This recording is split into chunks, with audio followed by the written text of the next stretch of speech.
తెలుగు భాషా సాహిత్యాలపై ప్రజలలో మక్కువ కలిగించడానికి పలువురు ప్రముఖులు తమదైన రీతిలో కృషి చేస్తున్నారు. మాతృభాషపై మమకారం ప్రోది చేసే అటువంటి ఓ కథనాన్ని ఇప్పుడు చూద్దాం. తెలుగువారికే సొంతమైన సాహితీ ప్రక్రియ అవధానం. పద్య పూరణలతో, చమత్కారాలతో, అవధాని ధారణా పటిమతో ఆకట్టుకుంటుంది. పురుషులే ఎక్కువగా రాణిస్తున్న ఈ విద్యలో ఇద్దరు యువతులు అద్భుతంగా అవధానాలు చేస్తున్నారు.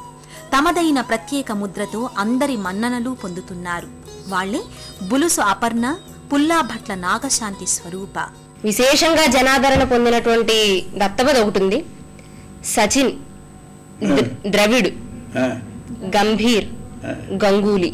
భారతార్థాన్ని ఆ 4 పదాలని ఉపయోగిస్తూ ఒక పద్యాన్ని చెప్పమని అడగడం జరిగింది. అప్పుడు చెప్పినటువంటి పద్యం: ఆశ చిన్నది 5 ఊళ్ళెనడుగా, భీతి ముద్ర విడనాడి కౌరవ మోహమతులు. భీతి ముద్ర విడనాడి కౌరవ మోహమతులు. అని నిజొచ్చి వేగంగూలి రథములౌచు. అని నిజొచ్చి వేగంగూలి రథములౌచు.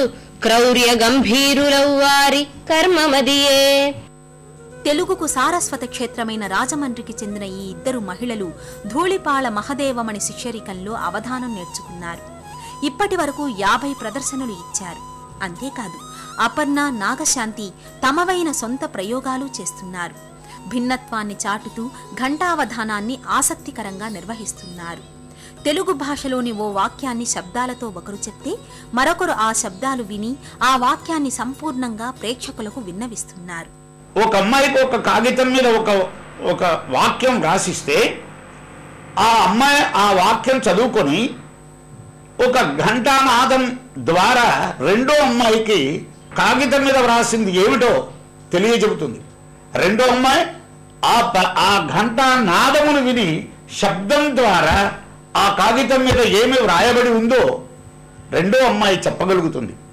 ఇది ప్రపంచంలో ఇంతవరకు ఎక్కడా ఏ ప్రక్రియలో కూడా లేని గొప్ప విషయం.